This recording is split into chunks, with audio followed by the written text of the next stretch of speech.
Hello दोस्तों, मैं रत्नेश कुमार आप सभी का स्वागत करता हूं आपके अपने स्टडी चैनल आर के स्टडी सीतामढ़ी पर।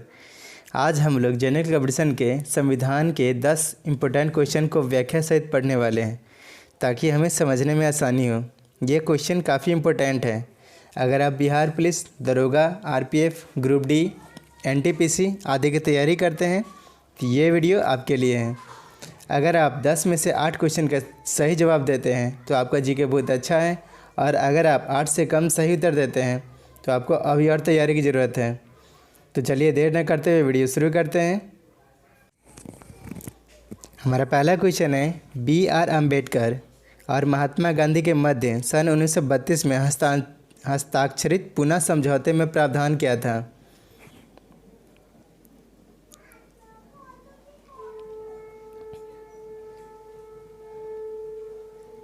इसका सही जवाब हो जाएगा, इसका राइट आंसर हो जाएगा निम्न वर्गों के लिए आरक्षण सहित संयुक्त निर्वाचन क्षेत्र का। ये हमारा राइट आंसर हो गया। में चलते हैं, इसके व्याख्या क्या कर रहे हैं। पूना एक्ट अथवा पूना समझौता भीमराव अंबेडकर एवं महात्मा गांधी के मध्य पुणे के यरवदा सेंट्रल जेल में 24 सितंबर 1932 को हुआ था। अंग्रेज सरकार ने इस समझौते को सांप्रदायिक अधिनिर्णय में संशोधन के रूप में अनुमति प्रदान की। समझौते में दलित वर्ग के लिए पृथक निर्वाचन मंडल को त्याग दिया गया, लेकिन दलित वर्ग के लिए आरक्षित सीटों की संख्या प्रांतीय विधानमंडलों में 71 से बढ़ाकर 147 और केंद्रीय विधायिका में कुल सीटों की 18% कर दी गई। तो चलिए अगले क्वेश्चन पर चलते हैं। हमारा अगला क्वेश्चन है, निम्नलिखित में से किस अधिनियम द्वारा भारत के गवर्नर जनरल को अध्यादेश जारी करने की शक्ति प्रदान की गई?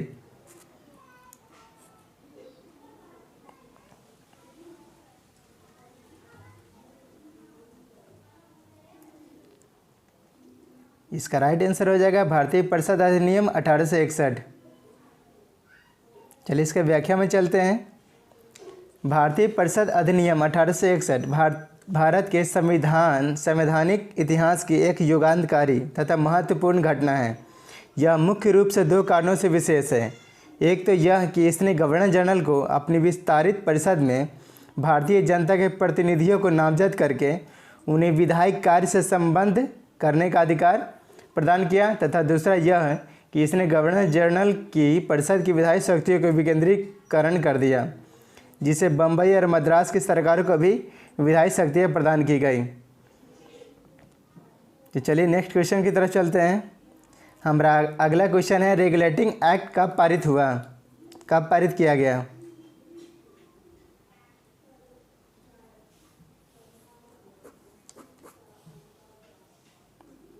इसका राइट आंसर हो जाएगा 1773 ईस्वी में। चलिए डिटेल में चलते हैं अभी। रेगुलेटिंग एक्ट का उद्देश्य भारत में ईस्ट इंडिया कंपनी की गतिविधियों को ब्रिटिश सरकार की निगरानी में लाना था।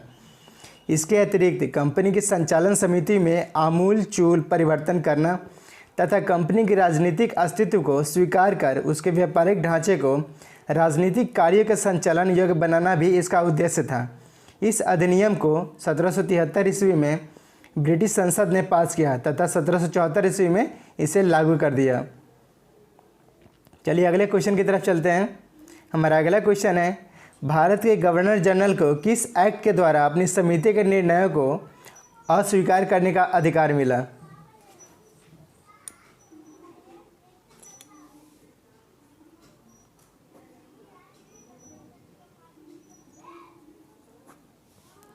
इसका राइट आंसर हो जाएगा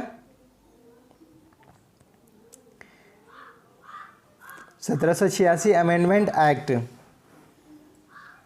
की व्याख्या में चलते हैं। 1786 और 1793 का चार्टर एक्ट अधिनियम पीठ ने 1786 का अधिनियम पारित करवाया, जिसका प्रमुख उद्देश्य कार्नवालिस को भारत के गवर्नर जनरल के पद के लिए तैयार करना था। इस अधिनियम के तहत मुख्य सेनापति की शक्तियाँ भी गवर्नर जनरल में निहित कर दी गई। रानी विक्टोरिया को भारत की साम्राज्ञी नियुक्त किया गया। कब?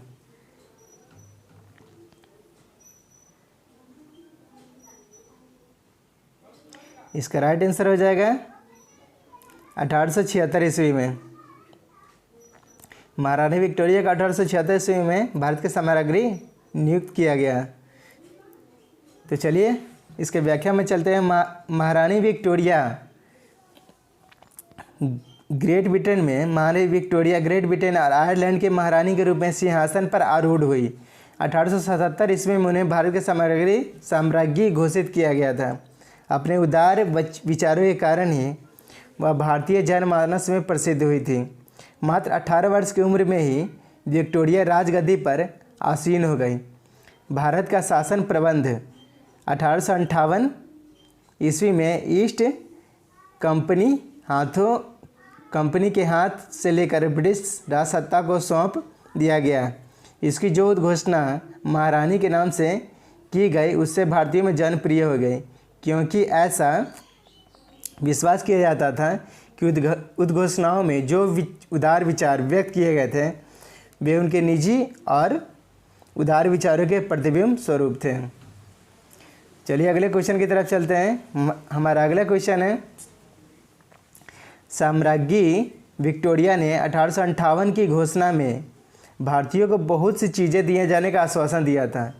निम्न आश्वासनों में से कौन सा ब्रिटिश शासन ने पूरा किया?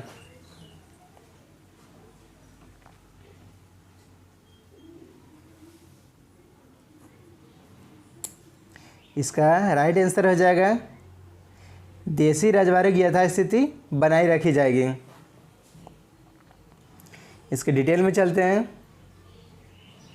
क्या रानी विक्टोरिया के दिनांक 1 नवंबर 1858 की घोषणा के अनुसार यह उद्घोषित किया गया कि इसके बाद भारत का शासन ब्रिटिश राजा के द्वारा व उनके वास्ते सेक्रेटरी ऑफ स्टेट द्वारा चलाया जाएगा।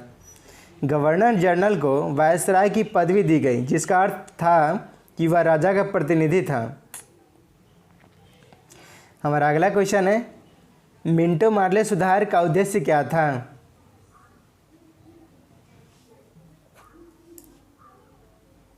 मिंटो मार्ले सुधार का उद्देश्य क्या था? हमारे पास 4 ऑप्शन है। इसका राइट आंसर हो जाएगा पृथक निर्वाचन प्रणाली। इसके डिटेल में चलते हैं कि मार्ले मिंटो सुधार का मुख्य उद्देश्य उदारवादियों को दिग्भ्रमित कर राष्ट्रवादियों में फूट डालना तथा सांप्रदायिक निर्वाचन प्रणाली को अपनाकर राष्ट्रीय एकता को विनष्ट करना था। चलिए हमारा अगला क्वेश्चन क्या है, मार्ले मिंटो बिल किस वर्ष पारित किया गया? मार्ले मिंटो सुधार बिल किस वर्ष पारित किया गया?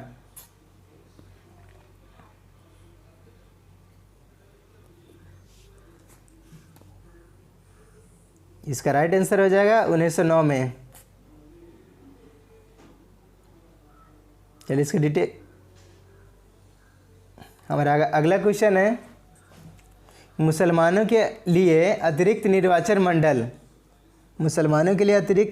मंडल प्रारंभ में किसके द्वारा लाया गया था? मुसलमानों के लिए अतिरिक्त निर्वाचक मंडल प्रारंभ में किसके द्वारा लाया गया था? आपके पास 4 ऑप्शन है।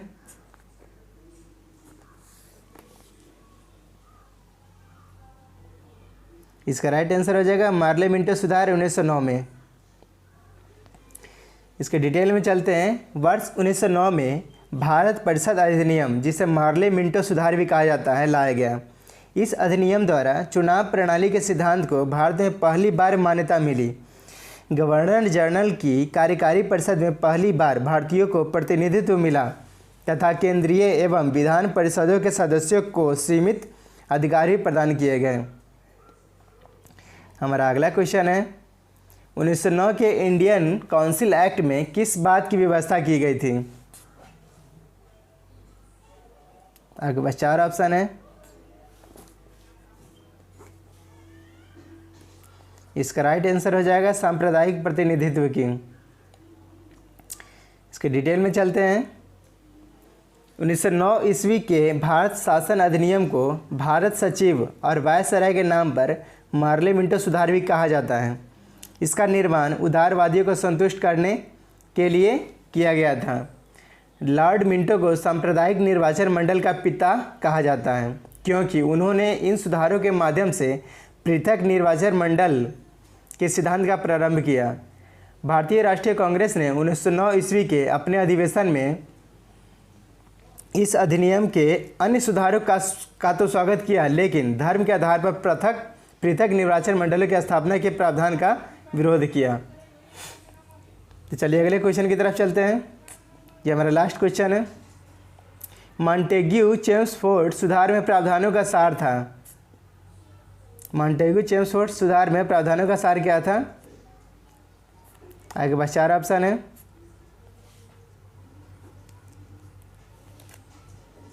इसका राइट आंसर हो जाएगा प्रांतों में दोहरा शासन। इसके डिटेल में चलते हैं। मॉन्टेग्यू चेम्सफोर्ड सुधार विशेषताएं निम्न हैं। पहला था क्या था? केंद्र में द्विसदनात्मक विधायिका की स्थापना। दूसरा, केंद्र में प्रत्यक्ष निर्वाचन व्यवस्था। तीसरा है प्रांतों में द्वैत शासन प्रणाली की शुरुआत।